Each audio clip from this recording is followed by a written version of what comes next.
who are watching this ceremony today. And also I'd like to thank the art department, Miss Randall and her team, for putting together a wonderful display, which I shall explain a little bit more in a few moments' time. But we are very conscious that normally everyone would be here on the quad, and because of the situation you can't be here, but I know you're with us in spirit, and I particularly want to acknowledge the fact that the Life Guardians and the Old Mill Hillians, who would normally be with us, are not here. We really miss your presence. You normally be with us for this part and at the Gate of Honour and also in the chapel. In particular, we are sorry that the president of the Old Mill Hillians can't be here, Gordon Misler, who actually normally lays a wreath on behalf of the Old Mill Hillians. And he will also normally say the reading in chapel. We very much look forward to you all being here with us next year. In a few moments' time, some very special planting is going to begin. We have 335 slate tiles that have been hand painted by the fourth form, GCSE pupils, A-level artists, and also various members of staff. Over 20 staff have painted flowers as well. Mainly poppies, but also other flowers to represent something different. The poppies, as we know, represent the fallen. Almost 320 Mill Hillians whom we will be remembering in our services and at the Gate of Honour in a few minutes' time. But also those whose lives have been lost this year. Loved ones through COVID, through other related illnesses. And so some of these flowers have been painted in memorial of them. So this act of remembrance goes wider than just the Armistice Day itself. And the slates represent those times where we've been in isolation during lockdown. Isolation that we've all experienced one way or another, but during which time creative things have taken place, whether it's been rainbow symbols or art for the NHS. And so the vision of the art department was to bring us together through art, through these flowers, to represent our unity and our togetherness. And so as these slates are going to be planted now, we also want to say special thank you to Mr. Lockwood from the art department, who washed and broke and varnished each and every tile, a labour of love. Thank you, Mr. Lockwood, to you. And thank you again to our senior pupils who are going to be, and some of the artists who are going to be planting them now to my right and to my left.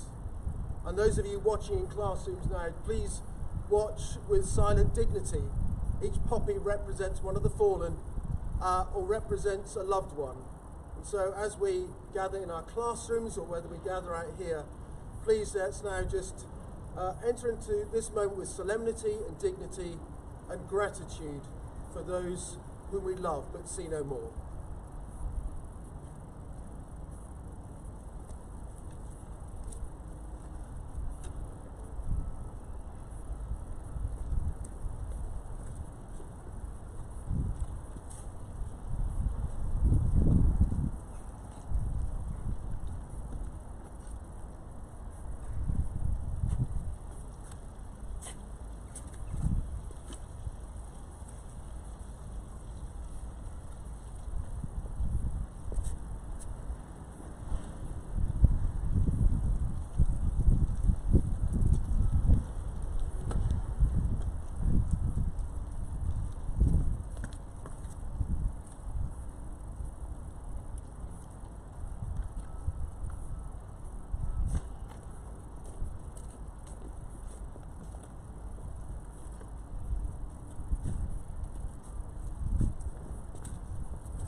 planting continues, I would like to give you a quotation that Miss Randall gave to me. It was a vision of what she hoped this display will finally look like, and it's beginning to take shape. I hope you can see it in the classrooms really clearly as this wonderful display just grows and comes to the fore here in our chapel garden. Miss Randall said she hopes that it will be a wash of colour to make us all smile. And I think even though our smiles will be hidden behind our masks, it really does lift our spirits as we see this garden of remembrance growing now in front of our eyes. Thanks to those who are planting them. Again, thanks to all the pupils who have been involved in painting these and the members of staff too. Almost one slate, in fact even more than that, one slate for each of the fallen from the First and the Second World Wars.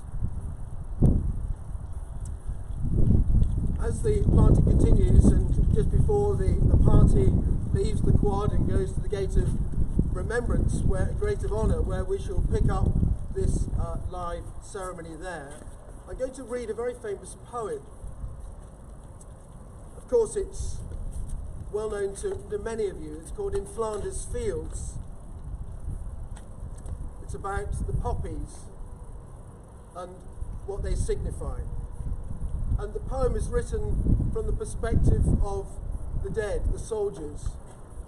And the poem is a clarion call to those of us who have survived, those who now survive because of what they did for us and the liberties we enjoy. The poem has a very evocative phrase when it says it wants to hand on the torch to us.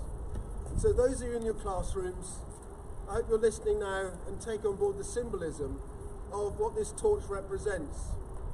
A torch that we will live our lives to the full in honour of those who died and who are remembered in this garden here. And so the poem In Flanders Fields by Colonel John McCrae, written in the First World War in 1915.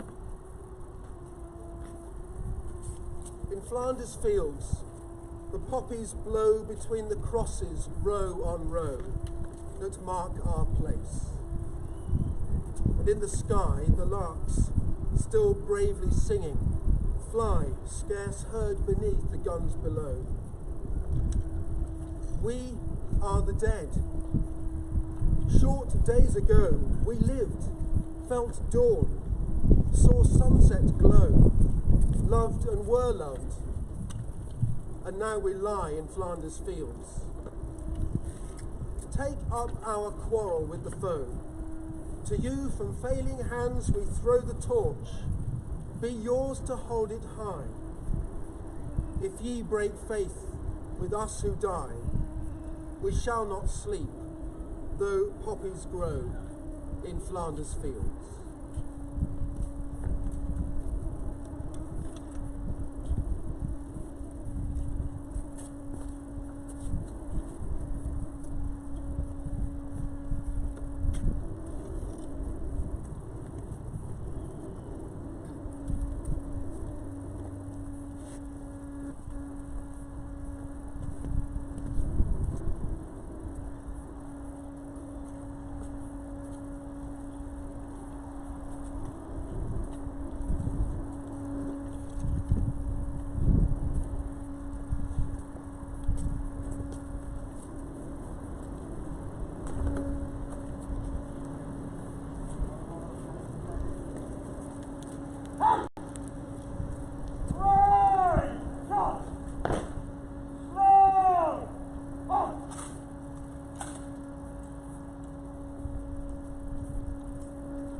still recording, yes.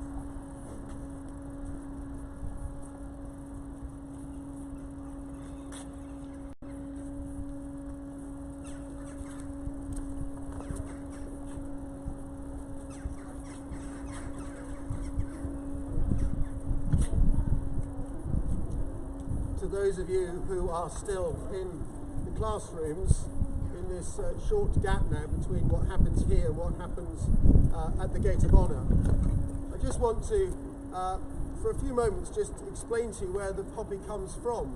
You may well know, but it's always good to be reminded of why we have a poppy of remembrance. If you want to find further details, you can go onto the Royal British Legion website, and they've got wonderful information there for you. But it says words to this effect: throughout the world, the poppy is associated with the remembrance of those who died, in order that we might be free. To understand why the poppy is the flower of remembrance, we need to go back over 100 years to the First World War and to Flanders, which is the whole of the western part of Belgium. Flanders saw some of the most concentrated and bloodiest fighting in the First World War. There was complete devastation. Buildings, roads, trees and natural life just simply disappeared. And where once there had been homes and farms, there was now just a sea of mud. A grave for the dead, but one where men still lived and fought. Very few other living things survived, but the poppy did. It flowered each year with the coming of the warm weather. Poppies brought life and hope and colour and reassurance to those still fighting. Poppies only flower in soil that has been churned up, and there was plenty of that. Their seeds can lay in the ground for years without germinating, but only grow after the ground has been disturbed. And Colonel John McCrae, the doctor serving with the Canadian Armed Forces, was so deeply moved by the poppies that he saw in northern France that, as we've just heard, he wrote the poem Flanders Fields. His poem was eventually published in a famous magazine called Punch, and partly because of that poem, the poppy became a popular symbol for soldiers who died in battle. But there was another poem that was written in reply to the first poem that was also significant in the poppy coming to signify remembrance. Because in 1918, Moira Michael, an American, wrote a poem in reply called "We Shall Keep the Faith."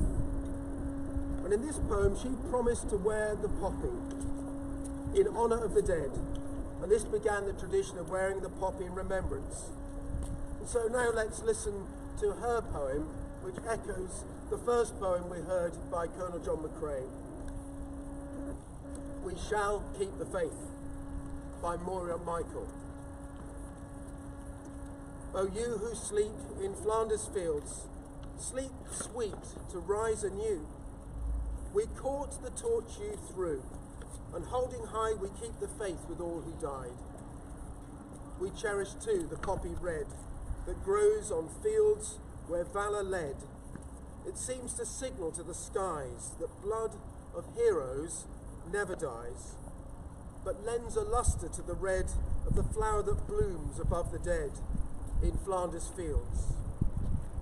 And now the torch and poppy red we wear in honour of our dead. Fear not that ye have died for naught.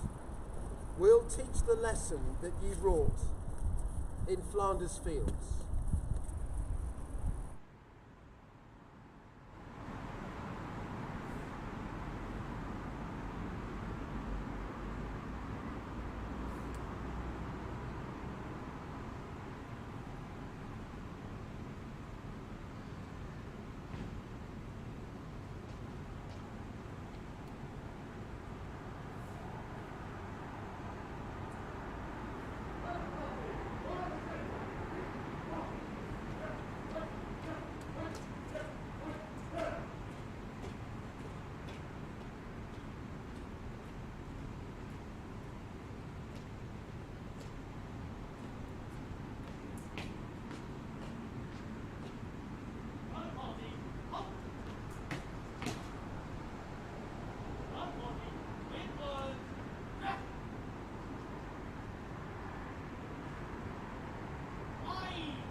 Then said he, I am going to my father's, and though with great difficulty I am got hither, yet now I do not repent me of all the trouble I have been at to arrive where I am.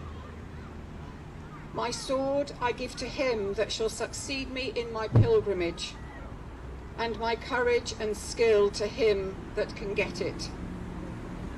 My marks and scars I carry with me to be a witness for me, that I have fought his battles, who now will be my rewarder. When the day that he must go hence was come, many accompanied him to the riverside, into which, as he went, he said, Death, where is thy sting? And as he went down deeper, he said, Grave, where is thy victory? So he passed over, and all the trumpets sounded for him on the other side.